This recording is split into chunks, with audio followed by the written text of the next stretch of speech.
Hi guys, welcome back. Grab a coffee, get comfy, because today I'm going to take you behind the scenes of one of the most exciting projects that I've had the chance to work on.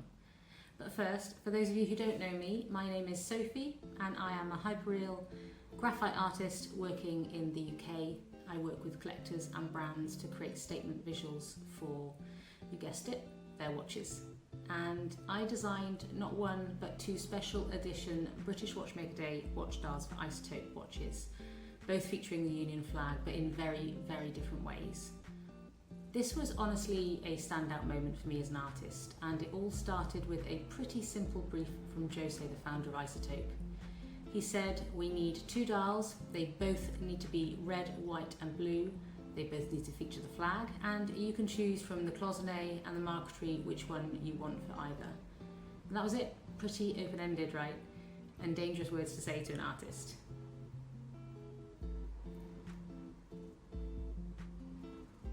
So let's start with the cloisonné dial.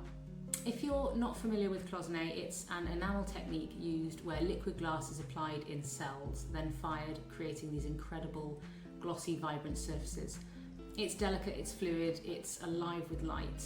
So the moment that Jose said cloisonné, my brain went straight to this idea of fluidity, because cloisonné enamel behaves like liquid.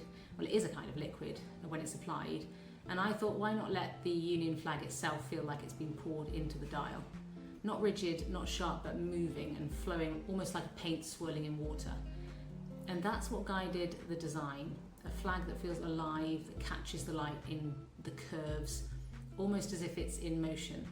And when you tilt the dial in your hand, the enamel catches the light and it feels like the flag is never still. Exactly what I wanted, a sense of movement born from the material itself. Now let's talk marquetry. And this one, oh boy, this was the game changer. Marquetry is made of hundreds of tiny coloured straws, hand cut and pieced together like a puzzle. It's all about precision and the lines are straight, the material itself is rigid. So while cloisonné begs for fluidity, marquetry demanded structure. I thought, how can I make the flag reflect that? And the answer came in fragments. I broke the Union flag into pieces like shards of stained glass and then rebuilt it in this fractured geometric way. It's still instantly recognisable as the flag, but it carries this sharpness and strength that comes directly from the material that's been used. And here's where it gets really special. That marquetry dial, my design, was brought to life by Bernardo d'Ore, who is a master artisan and who has worked with the likes of Patek Philippe and Louis Vuitton, and then little old me. So that was such a lovely moment for me. To see that come alive in Bernardo's hands, to watch something I'd drawn actually be materialised in these tiny, perfect straws, is hard to describe. But let's just say it was one of those pinch me moments. What I loved most about this project is how the materials dictated the design. Cloisonné asked me for fluidity, marquetry demanded this rigidity, and instead of fighting that, I leaned into it.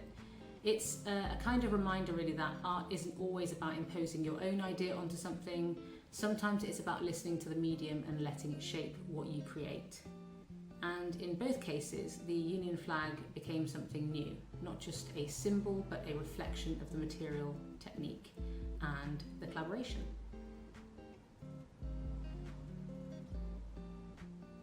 So that's the story behind my two dial designs for Isotope watches. One fluid, one fragmented, both born from the same flag, but each carrying the personality of the craft. For me, this project was more than just two dials. It was a chance to collaborate, to learn, and to see my work elevated by some of the most skilled artisans in the world of horology today. And honestly, sitting here now talking to you guys about it, I still feel that same buzz I felt when Jose first said, let's do this. Thanks for hanging out with me today, and before you go, please tell me in the comments which dial speaks to you most, the flowing cloisonné or the fragmented marquetry. I'd love to hear your thoughts.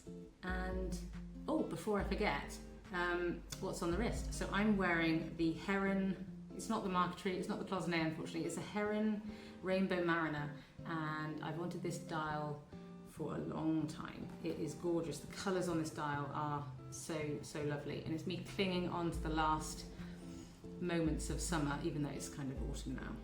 But yeah, let me know what you guys are wearing in the comments, and speak soon guys, bye.